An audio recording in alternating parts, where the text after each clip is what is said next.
এখন মোহনবাগান সমর্থকদের উৎসাহ এবং কৌতূহল, সামনেই সুপার কাপ, চাইলে ত্রিমুকুট জিততে পারে মোহনবাগান। কিন্তু এই ত্রিমুকুট জয়ে কতটা উৎসাহ মোহনবাগান টিম ম্যানেজমেন্টে? সামনেই সুপার কাপ, সেই সুপার কাপে কি মোহনবাগান প্রথম দল খেলবে যারা নিয়মিত প্রথম একাদশে খেলেন? তাদের সবাইকে কি দেখা যাবে সুপার কাপের মঞ্চে?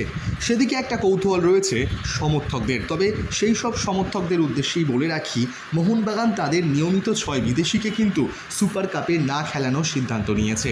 পাশাপাশি যারা নিয়মিত জাতীয় দলের খেলোয়াড় মোহনবাগানে রয়েছেন তাদেরকেও না খেলানোর সিদ্ধান্ত নিয়েছে টিম ম্যানেজমেন্ট। তবে প্রশ্ন, খেলবে কারা? মোহনবাগানের সিনিয়র দল থেকে বিশাল, শুভাশিস, আশিস রায়, মনবীর লিস্টন, অনিরুদ্ধ থাপা, সাহাল আব্দুল সামাদ, আপুইয়া, আশিক কুরুনিয়ান সহ মোহনবাগানের 6 বিদেশি Cummings, Dimitri, McLaren, Stewart, Tom এবং রদ্রিগেজ এরা কেউই সুপার কাপের দলে থাকছেন না।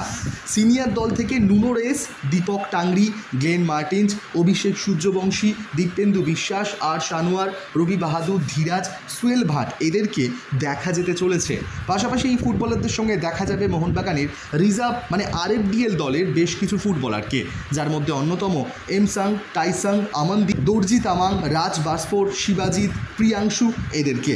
ধীরাজ, আর সানোয়ার এবং মোহনবাগানের আরএফডিএল টিমের গোল্ডেন গ্লাভস জয়ী গোলকিপার প্রিয়াংশু, এই 3 গোলকিপারকে দেখা যাবে সুপার কাপের মঞ্চে। পাশাপাশি ডিফেন্স লাইনে দীপেন্দু এবং নুনো রেসের যুগলবন্দি দেখা যাবে। এই সুপার কাপের টিম ম্যানেজমেন্ট খুব কড়া নজর রাখতে চলেছে আমানদীপ এবং নুনো রেসের উপর। এই টুর্নামেন্টে তাদের পারফরমেন্সের ওপর নির্ভর করছে তাদের সবুজ মেরুন জার্সি গায়ে মোহনবাগানের ভবিষ্যৎ। পাশাপাশি কোচ হিসেবে দেখা যেতে চলেছে বাস্তব রায় এবং ডেগি কার্ডোজোকে।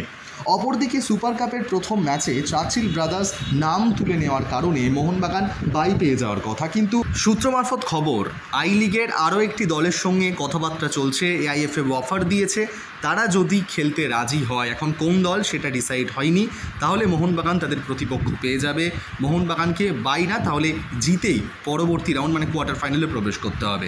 সব মিলিয়ে মোহনবাগান যে দল নিয়ে সুপার কাপ খেলার চিন্তাভাবনা করছে, সেই দল এবার কতটা নিজেদেরকে প্রমাণ করতে পারে, এখন সেদিকেই তাকিয়ে আপামর মোহনবাগানের সমর্থকেরা।